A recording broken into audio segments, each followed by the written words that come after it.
For indoor riding, I recommend Pacific.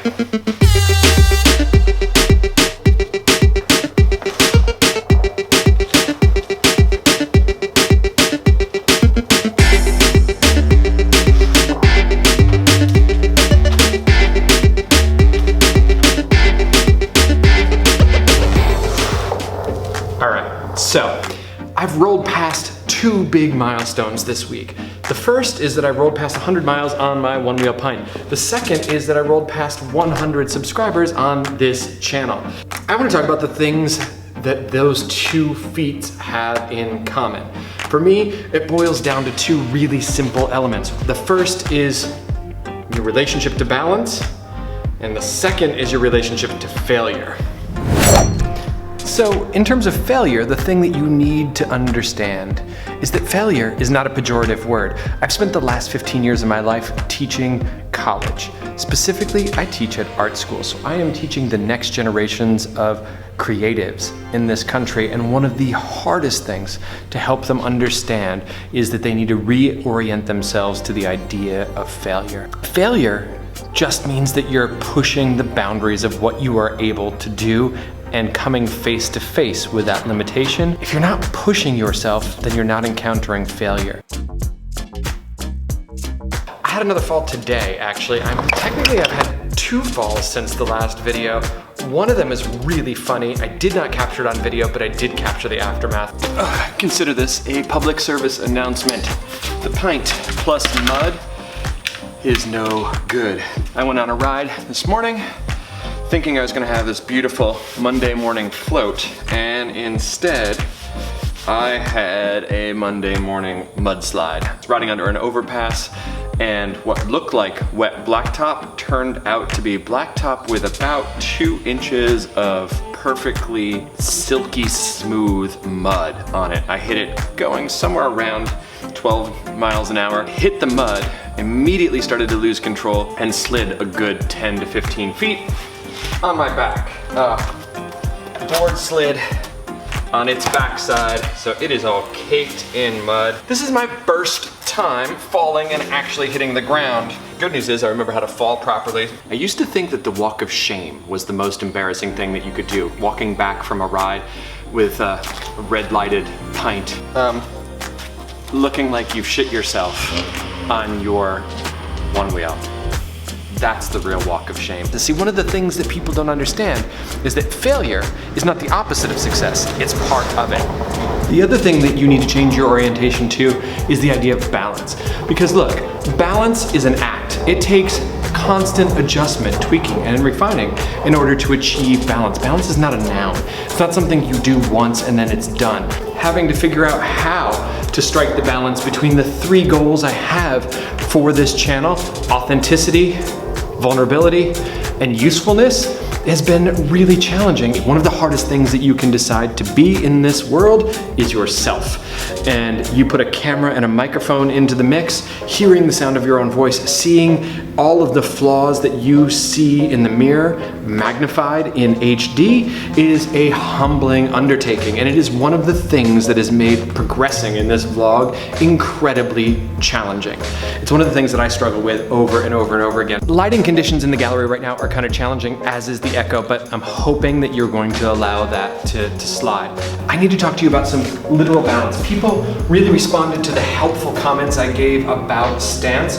Look, those thoughts are continuing to evolve for me. Your stance should be fluid. It should not be set in stone. Your riding conditions are different every time you hop on the board, and your stance should adjust accordingly. I did start out with my back foot parallel to the board and really close to the back. So sometimes I'm finding that I'm hiding a little closer to the board, my foot a little further over with a toe curled over, pushed a little bit back with a heel hanging over the edge. It really depends on the conditions. Generally, this foot stays pretty much the same. I do tuck that heel in close to that fender.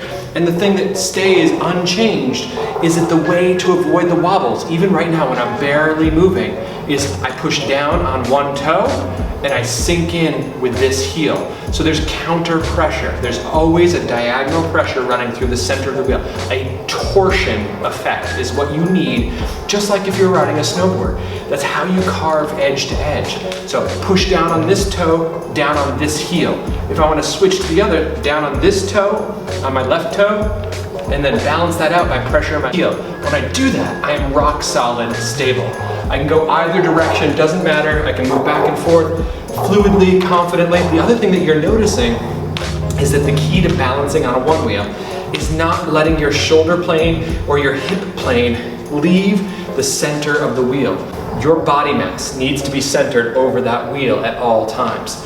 So all of the carving, everything that you're doing is not really happening in the feet. Yes, I can force things to happen in my feet. I can turn the board quick. If you want to carve, it is all in where your hips go. I'm sweating from balancing in place right now. Whew. Speaking of balance, I'm back here at the gallery today because I've got to finish repairing the walls for our next exhibition. But before I get back to work and do the things I need to take care of, I wanted to take a minute to say thank you to all of you that have joined the channel. One of the things I am super grateful for is the number of comments and thumbs up and interactions that the last few videos have received, and I'm super, super grateful. Okay, Sally the Scorpion asked a question about the helmet that I've been wearing. It is the Burn Multi-Impact Protection System helmet. I'm gonna link to it in the comments below, so if anybody else is looking for it. As somebody who's been a creative my entire life, an artist, I am always doubtful of praise. I always second guess and I'm skeptical of compliments, and I'm kind of blown away by the number of people that were so complimentary about the quality of these videos. All I can say about that is thank you very much. That means a lot. Thank you for noticing the time and effort I put into this. Thank you for the compliments. I'm gonna keep rocking things, and I'm hoping that they are worthy of your attention and that you find them useful. I need to talk to you about the shoes. I'm gonna cut to this. On my 1 week with the One Wheel Pint video, I talked a lot about the kind of shoes that I like to wear. And I mentioned that I kind of preferred something like this, like these Nike LeBrons here, because they felt like they gave me way more support, or any of these high tops over something like these that I'm wearing right now, or even my Vans that I wore in the very first Pint video. I think it was the Sideways Movement made a comment on that video and said that he also found that as a new rider really liked the ankle support and now sort of moved on from that. I totally agree with that. After riding for over 100 miles and riding various kinds of trails and stuff, your ideas about what you need while you're riding are going to evolve over time. It's sort of the same with how things are, for me, are evolving with this channel over time. This seems to be a running theme for me. Last week's video, I felt like I had to start 4 different times. This week's video is not that much different. I've had to restart it 3 or 4 different times.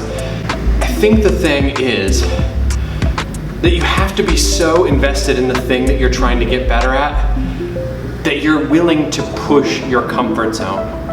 It's time to wrap it up. I want to say thanks again to all the brand new subscribers. Thanks for lending your voice to the conversation below. Please keep that up. Add a comment to the thread beneath this post, and I will definitely respond to you either in the video next week or in the comments below, or both. Maybe you want to consider hitting the subscribe button so you get notified when I post new videos. That's it. Okay.